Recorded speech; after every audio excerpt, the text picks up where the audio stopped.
We were walking along the beach. We were walking with the sea on our right. There was me walking with my cane. Turned right and walked towards the sea, and I just listened to the sea going. And just stood there, very close to the breakwater.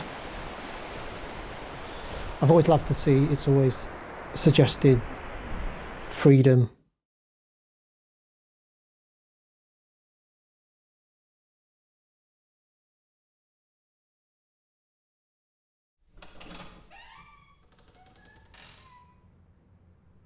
The lighthouse door creaked open and I stepped inside.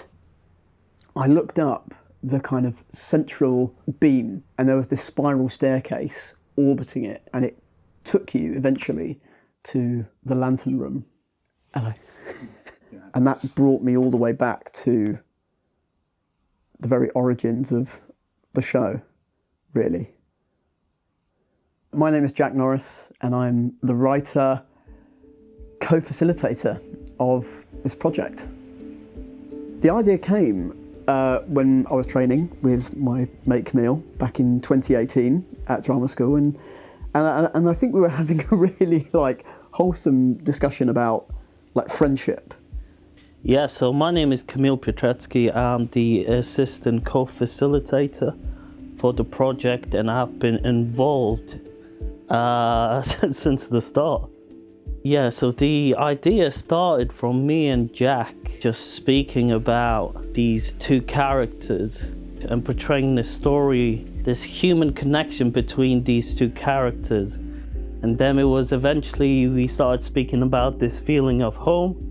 What happens when you go back home and your home is not your home anymore?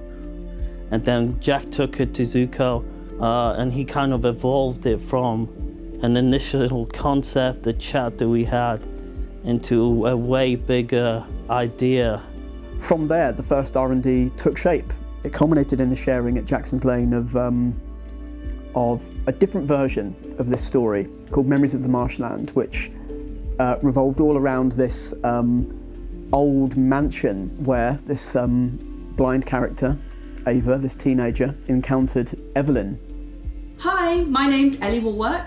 I'm a visually impaired actor, and I've been playing Ava in the research and development weeks for Memories of the Marshland and To Those Islanders. In the car, I'll just, could you give me a... Oh yes, of course, I'll just grab your arm there. Memories of the Marshland really taught me how to move accessibly. I'd never really had much experience with physical theatre. It was something that kind of made me quite anxious. So to be able to work in a space where it was accessible to me and where I was able to move was so transformative. I genuinely think it changed my artistic process and made me so much more confident. They enter a house. Want to just as you come in? Got the countertops just to the right over here. Hello, my name is Yusuf. I was one of the performers in the R&D of To Those Islanders, and I was first involved during the first round of R&D when it all started under the name of Memories of the Marshland in 2024. They step out and form a line, hold their rifles. They look up and down. They take aim. They jerk, recoiling from invisible bullets.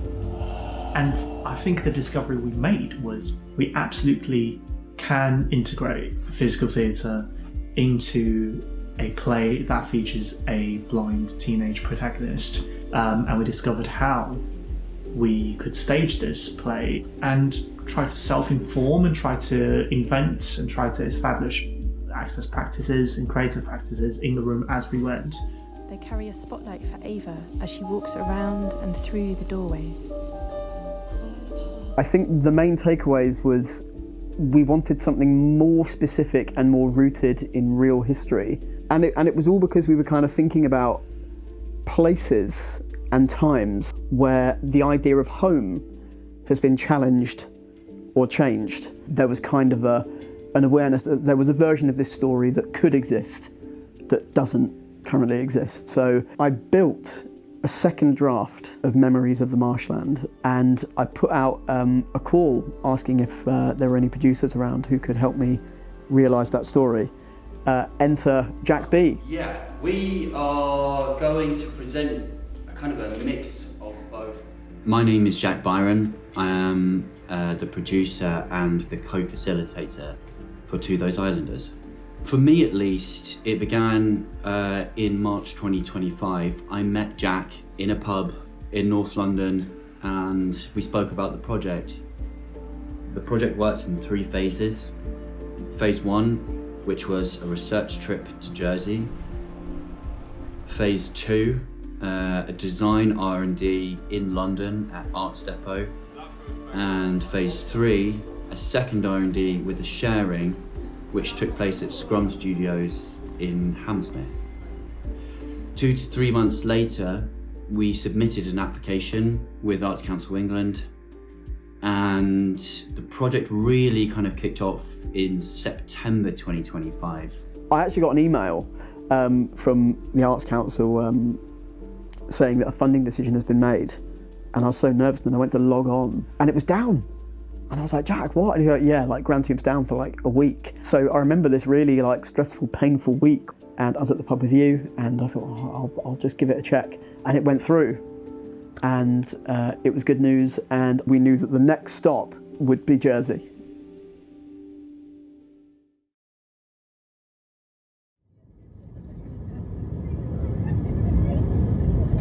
So it's the 16th of September and we're on our way to Jersey. Woo!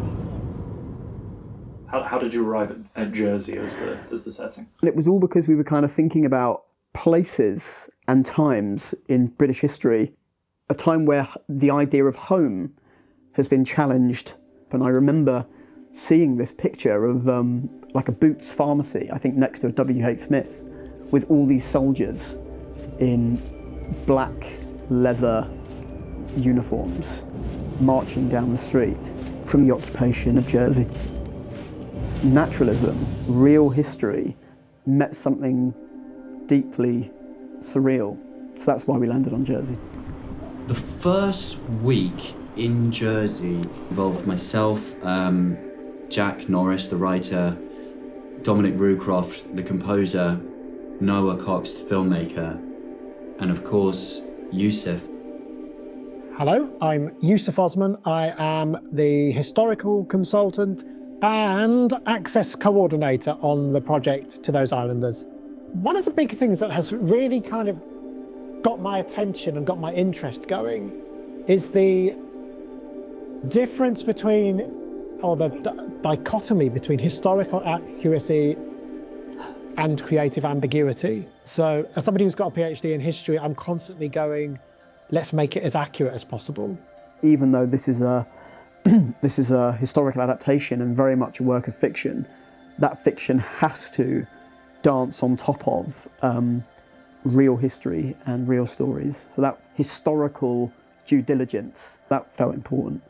So that looked like speaking to historians such as Chris from Jersey Heritage, Mike from Jersey War Tunnels, and Sue, who conducted tours of the Corbière Lighthouse for 30 years, and speaking to the islanders who actually lived through the occupation was massive in every way.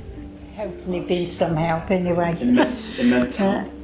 And obviously have enriched the project in every single area, just because they are the experiences and stories that we're looking to kind of capture. Do not speak to Germans. So we didn't.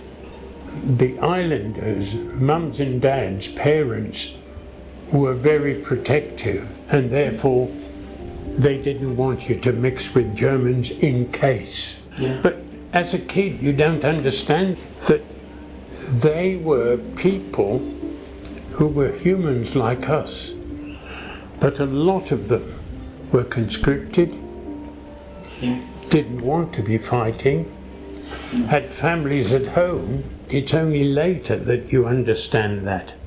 I was 9 when the Germans came. When you were 12, it was compulsory to learn the German language. That was compulsory. And then there was a curfew at 10 o'clock at night, and all lights had to be out, and if they weren't, there'd be a bang at the window with Lichthaus, they would say, you know, Lichthaus. Lichthaus? Yeah, that's light out. Lights out. They would say, yeah, Lichthaus. We had one young soldier that used to, Mum reckoned he was only about 15, 16, and when he used to pass our gate quite frequently, this was the beginning of the war, and he used to make all sorts of funny faces and things and all that, and we used to we called him Georgie Porgy in the end, but all of a sudden he went and we didn't see him anymore, so I don't know what happened to him. No, never saw him again. The history of Jersey and the lived experience of people there is complex. It's not there's not a simple narrative through it. There's lots of different experiences, and that's one of the things that I think I was very drawn to as a producer and as a creative, was the kind of rich layers of different experiences on the island. We saw this monument, this lighthouse memorial with a plaque on it that said, "To those islanders who never returned." And I remember us all crowding around this memorial, Googling the history of it, and we realised it had come from St Catherine's Breakwater Pier. That's where it was originally. So we were like, we have to get there now. And we got in this taxi and we drove about half an hour drive in this taxi, and we're all exhausted, and we pull up at this pier that just stretched on and on and on for miles into this like singular point, and we sat down and had a chat about it. As a writer, feeling that we've kind of been to St Helier and been through all of the things that's on TripAdvisor, you know, things to do, and it's being here in this unmarked location that I felt closest to the show. Yeah. Blows my mind a little bit that there's nothing here to remember that lighthouse. To commemorate something, do you leave it the way it is and acknowledge that suffering is still alive and raw in that place, or do you try and repair what's been lost? What's at the edge of that rock? What, down the crazy, down from the castle? Is it a castle? I think it's a castle. Is that the other one? That was the other one that we were told was a medieval castle. The castle we went to earlier, it was a composite of different eras. There was it a Georgian hospital? Yeah. Obviously a kind of late medieval structure for the main castle. Yeah. And there were German artillery bunkers built into it. Yeah. So it made it quite this interesting location of just different time periods. Yeah. Different aesthetics bleeding into each other. You're living on a fortress, something that is made to withstand like a hell. battle. Yeah, an enormous battle. Which never came, of course. Yeah. Bit Samuel Beckett, just never, you stockpile, prepare. Yeah. And it never came. Time? 5:30. Alright. Should we make a move back? I think we should. Cut. What do we do with this? Yeah, I don't know. I have no idea. I think it's just, as you said, I think it's so good to just let this kind of thing happen. Reeling from that emotional experience of being on the pier, we knew then it was time to go to our meeting with Sue. That was our first glimpse of the Corbière lighthouse, which we knew we were going to the next morning.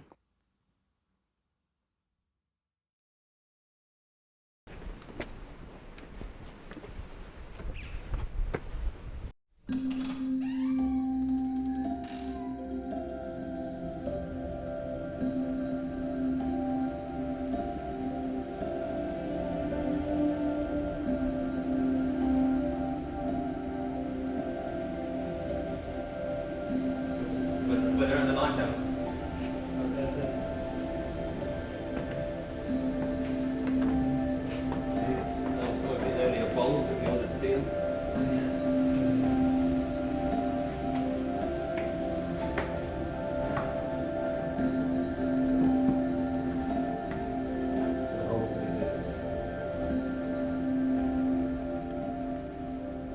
obviously the road sector's here, as you can see, parted in it.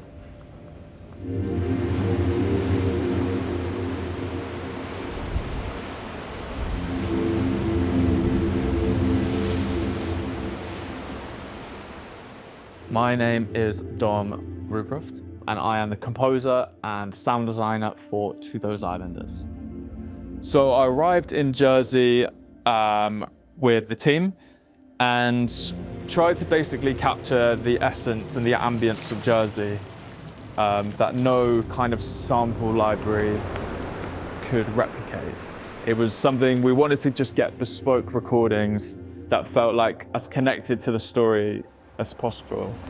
And now I've got this huge Jersey audio package, essentially, which I'm going to use in the show. Yeah, it was a very tiring few days of learning what sounds good, how can we manipulate those sounds and turn it into this really evocative soundscape. My name is Noah Cox, and I am the filmmaker for the project. My job in Jersey was not only to gather footage for the documentary that you're watching at the moment, but also to capture as many of the images and textures of Jersey as I could, because it would make the perfect reference material in all of the stages of the project moving forward. Jersey's a very beautiful place. It's got stunning landscapes and it's got such a rich history behind it in so many of the different structures we visited. It was a pleasure to capture it. And then on the final night of Jersey, after 10 million miles of walking for poor Noah, and trying to hold all the information, we sat in the Premier Inn and just tried our best to consolidate and just capture as much of those thoughts as possible. It feels like we've, at points, discovered a kind of bedrock of vast information and vast experience. I think there's been a lot of photos and footage that we have taken and captured, and audio that we've captured as well. So at least in terms of the next part of this project and the 2 weeks of development time that we do have, particularly in the design R&D, I think that one's going to be heavily informed by this week. On the first full day that we were here, we took a little stroll along the beach. We were walking with the sea on our right. Yeah, that was... I've always loved the sea. It's always suggested freedom. So I always love standing there and listening to it. We didn't notice it getting darker and darker as we filmed. Jack had a very clear idea about the geography of Ava's journey. Down this long stretch of beach where this lighthouse was waiting, and the lighthouse at the end of it was not what you'd picture a stereotypical lighthouse to be. It was very bare bones. It was very exposed to the elements. It very much wasn't the kind of structure we were after for the purposes of the show. So it kind of raised the question, could we cheat it in the interest of fiction, or should we stay accurate to what is physically there? And that's the discussion we've been having a lot over the course of the week of where can we draw the line between giving ourselves artistic license whilst also doing justice to the kind of very real places we've been and the real people we've spoken to and the real experiences we've heard. We didn't notice it until the one lamp we had finally died. Right over. I was there. There's the lights. Wow. It's fine because I'd finished answering anyway. Returning from Jersey after a bit of writing time, it was then time to embark on phase 2, which was a design... I can't do that. Yeah, so returning from Jersey... Oh, no. It's not even funny. Trying to get one sentence It's not even funny. After the Jersey research trip, after a bit of writing time, it was then time to embark on phase 2 with Stella, Nat, Yusuf, Ellie, Kamil, Jack, and myself. Our key focus in that time was to really start to question, what's a soundscape like in that world? What is the set of the show? and also has to be accessible as well to the performers that we're working with. How do you create a space that can hold all of that? The process of those 5 days was really a kind of rigorous exploration using materials that Nat was leading us through. So we can kind of share the moments that we've been looking at with you and get all of your thoughts on that. I had a okay. My name's Nat and I'm the director on this project. The play has like a really rich visual scope, and it's like a real provocation to the creative team to realise something that is accessible and truthful, and it's a real kind of opportunity to go like, how are we telling this story? How are we reaching our deaf and visually impaired audiences, and how are we bringing them into that world? And then to your left you've got one kind of chiffon. Yeah. And that one's on a stand. Yeah. So your foot is right next to the face. I think that design R&D was important because you needed to get a feeling for the show. We needed to know what it was going to look like in terms of the set, the props, and how all the material just plays with each other, what we can do with the material. Yeah, so I'm Stella. I'm the setting costume designer on the project. Since the story is centered around a lighthouse, as a set designer, I was very interested in how we create this lighthouse on stage, what it symbolizes, how much of it do we see, how much of it do we experience. We played around with these like silvery tinfoil looking blankets, and they provided a lot of really interesting reflections. Oh, that's beautiful. So what's happened now is, as you've lifted it up, the material has reflected lots of patterns, kind of wiggly and straight lines all over the floor, which is really beautiful. Water makes a really specific type of reflection on surfaces. The light bounces off the surface of the water, and there's a similar pattern that's on the ceiling right now. And we were playing around with walking on top of them. What kind of sound does that make? Creates like a great crunch and great kind of friction.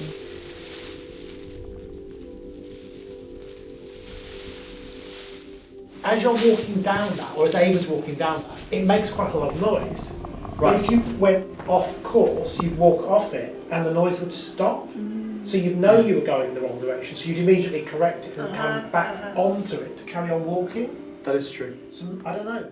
And I think that was a really beautiful exploration of just a simple material and how it managed to bring like a really clear, a visceral image through sound and through like textural storytelling to create an experience, a shared experience in the audience that kind of reaches everyone.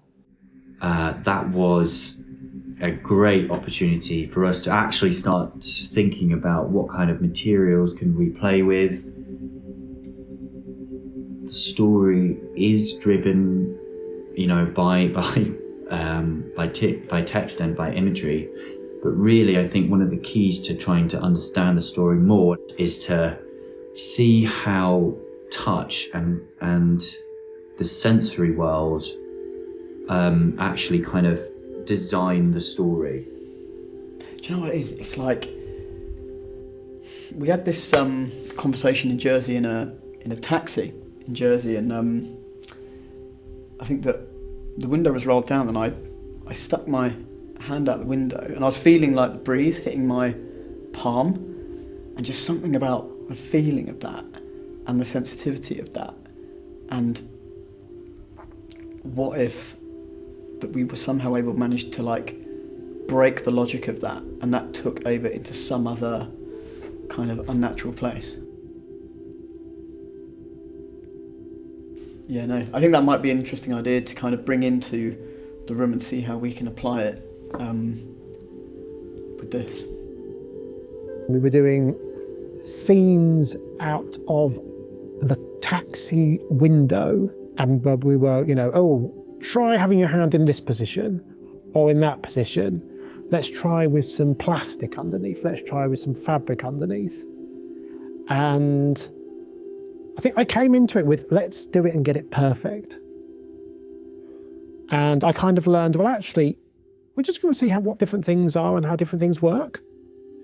And something I've learned is that it's okay to try lots of things out and wait as things change, and for 96% of them not to work, before kind of looking for an answer and something that's then set in stone.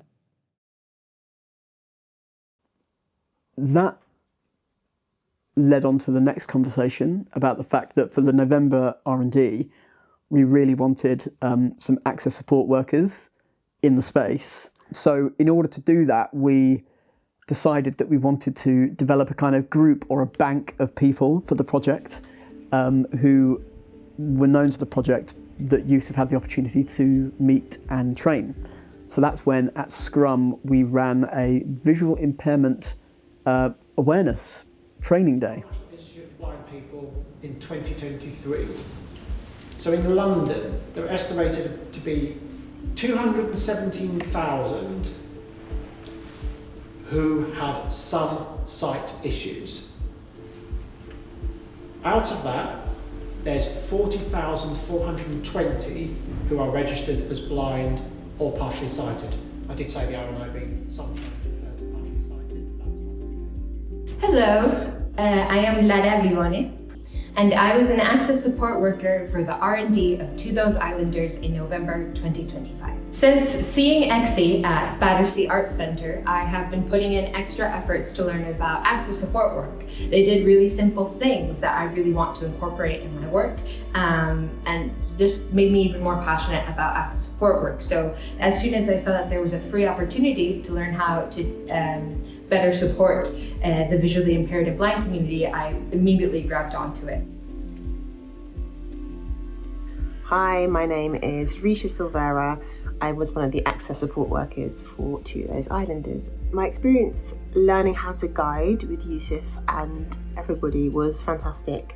A lot of great questions were asked, which helped just to sort of give a really helpful background on why things are the way they are, some of the issues that blind and visually impaired people were facing. And I think we all left sort of buzzing with lots of new information and lots more confidence in offering help. And that was the biggest thing that Yusuf wanted us to leave with, was that, people can't accept or reject help if you don't offer it. So just being confident to offer the help is something I'm grateful to have taken away from that day and that experience.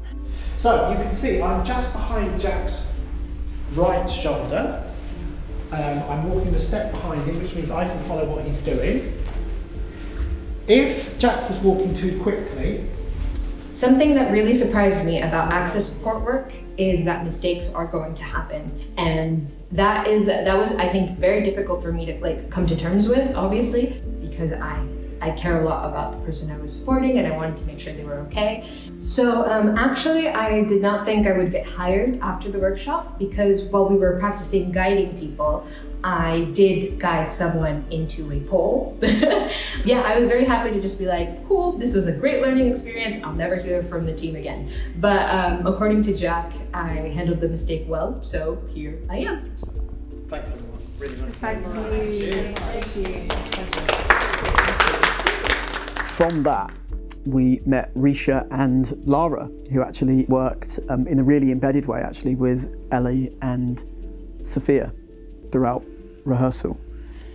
And all of that groundwork, that guiding groundwork, allowed us to rehearse in quite a seamless way together as an ensemble.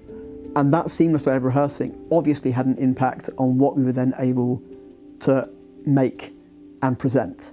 So in a way, the seed of the physicality of the show was born out of the guiding training and the skills that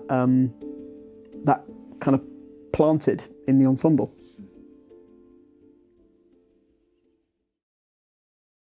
These bits always make me laugh. On the 27th I think it was the 27th. November.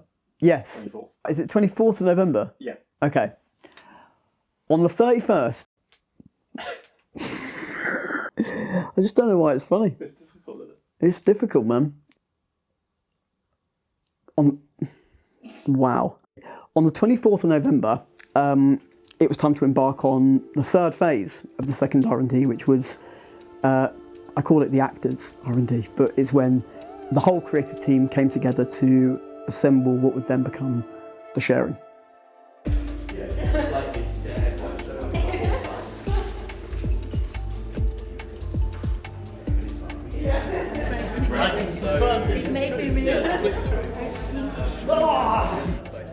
Hi, I'm Sophia Young Santa Maria. I play the role of Evelyn, and I've been part of the project for the second week of R&D. I'd never been part of an R&D before, so having that as a new thing and getting to explore that with such a great team was really, really cool. We had 5 days to put the sharing all together, and it was a mix of read-throughs, different workshopping, lots of group discussions based around the project. You mean I wouldn't ever walk with my hand out like that, No. and most blind people don't. No. So what the most intuitive thing is for you to, if you're walking with your hand out, you start like here. But So what I really loved about developing the sharing was that we could change things. We were able to change what we were working on, and that wasn't the end of the world. It very much felt like the process was worked on by all of us. Everyone who was there was able to input and come up with ideas as to how the sharing would work. The theme of the week was discovery, of which we made tons and tons of. We started off with quite an open and curious approach in the way we warmed up, in the way we staged each scene, and there was a lot of fun and surprise. So I think that there was some real structure and intention going into the second R&D, but also with enough space to still discover and still create brand new stuff as well, which was, and the space to be surprised as well. The text didn't have priority over props. The performers didn't have priority over set. Like, it all sort of informed each other in a way that I think was really special. Hello, my name's Joey Holden, and I am a performer and deviser, and was invited in to play on To Those Islanders. Oh, there were so many great scenes, but the scene I really enjoyed, Ava goes on a journey into the lighthouse, and she's drawn there and she doesn't really know why. And when she arrives, it feels very familiar. Breathe in.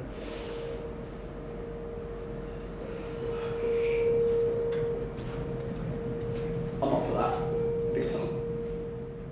Yeah, I really love that scene, and I love the lighthouse, which is created from white gauze, so it moves with the wind. It can be many things. It can be solid, and it can be transient, and it can be flimsy all at the same time. She climbs the stairs and is guided by tiny lights.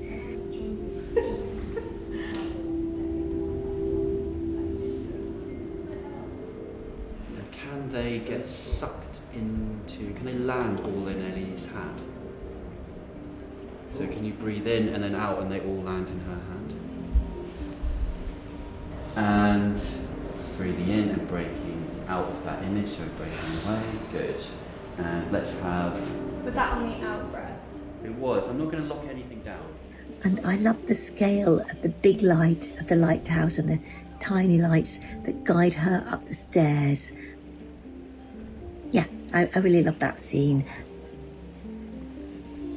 My favourite scene would have to be the taxi scene. But the scene essentially starts with Ava in the taxi. We just have one chair for Ava. We have two characters, which is the taxi driver and Ava's mom also in the taxi. Does she need any help with the seatbelt in the back? Or? She doesn't, but so much for picking us up at this busy time. How long is the drive? But yeah, it's dialogue, dialogue, dialogue in the taxi until the taxi disappears, and the only people left on stage is Ava, and then she puts her arm out and kind of serves her hand in the air, and we have a fan come in to make this wind, and Ava has a fabric wrapped around her hand, and the fabric just flows nicely against the fan. We're by the sea now. Can you feel it is colder now? I think it's quite inspiring when you blind people can feel, or sense, I suppose. It's incredible. She always says, sight is wasted on the sighters. You're like a Jedi Master. Not really. The seagulls too. And it's a peaceful moment, which was my favourite scene, I think, that we've done. It's literally physics, not magic, no such thing. She's always tried to burst my bubble with her facts. That is the lighthouse of St. Catherine. Lighthouse. Everything goes cold and grey. A sudden bright white light. The scene in the taxi where they first arrived to Jersey, that I remember being particularly challenging to audio describe in the moment. Hello, my name is Megan Smith. I was the audio describer on the project, and I was brought in October for the first R&D. This show differed from my usual process because normally audio describers are brought in at the end, whereas for this one it was really amazing to see how it would develop when audio description was brought in at the start of the process. We began the discussion around audio description in quite a classic way. A spherical living history flickers to life in the centre. There's a glowing projection of a young woman's face, and a family comes to life, circling the glowing lantern at the centre. A mother, father, and daughter, happy, smiling on a seaside holiday.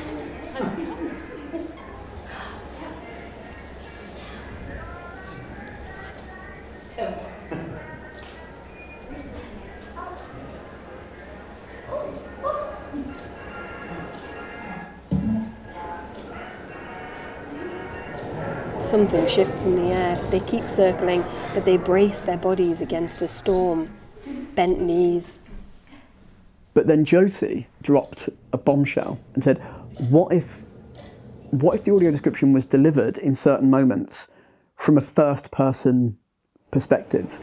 Can I have some help, please? I reach out, find my cane, unfold it, and step out into the void. Megan was playing about with that in a couple of moments in the sharing, in the show. A piano draped in a white veil seems to glow from within, illuminating a figure sat at the stool.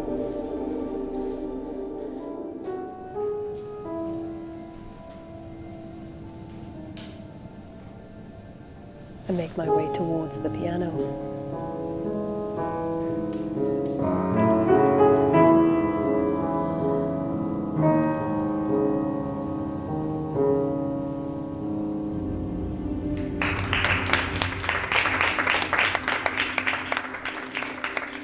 That is another part that we are also developing of the story, is kind of the role that audio description plays, and the role, almost the role of the audio describer in this as well. And that is something that I really enjoyed unlocking and discovering, and starting to filter that into the making process when we were in the room.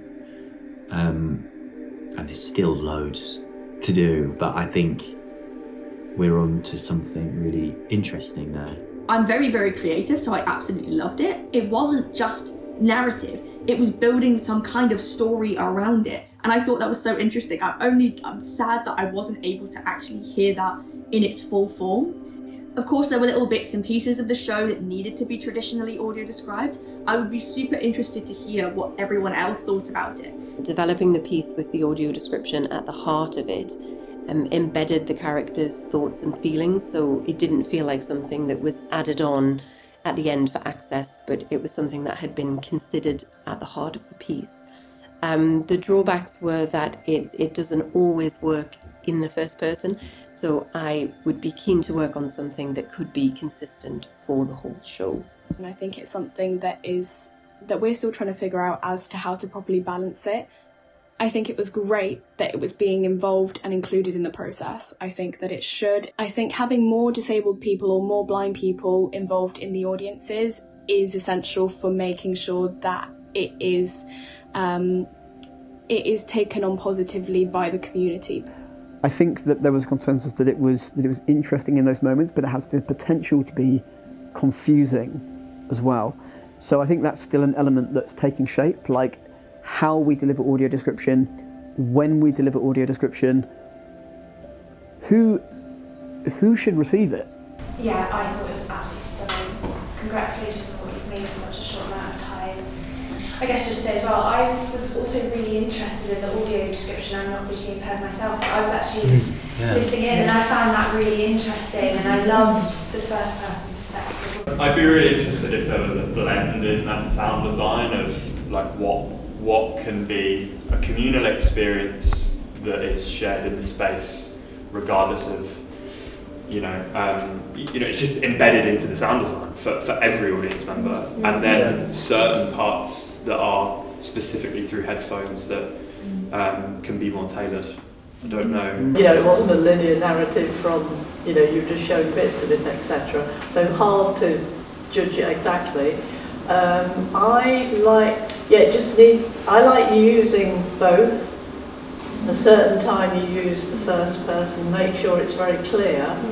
And I like it when you do that, because it was as if, as a blind person, almost getting more immersive for me. I'm going to speak for me. Immersive, because like reading a book. And that is still something that's taking shape. And we're still gathering feedback in terms of how that was received. Not only did Megan do fantastic work during the show, but she's also audio describing this film. I think the thing that's been core to the heart of this project is holding space and consideration for all of the different ways we perceive the world. For all of the lenses that our world is shaped through. For the different ways we experience it.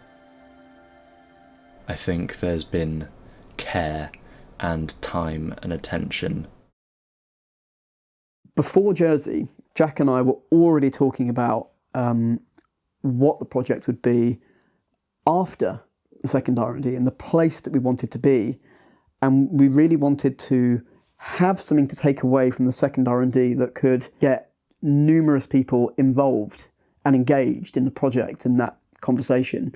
I pitched this idea called The Lantern Room, this film that could relate to the story of To Those Islanders, whilst kind of being an open door for people to engage with the project. We met with Agneta from ICANN, who are Jersey's kind of leading blind VI charity, about forward planning for the project, about a possible schools collaboration in Jersey for this project, going into 2026 and 2027 planning as well. And I also just hope that the show becomes a really honest and raw exploration about friendship against all the odds, and coming together as community, which I think in this kind of polarised geopolitical time is exactly the spirit and conversations that we need to be having. Yeah.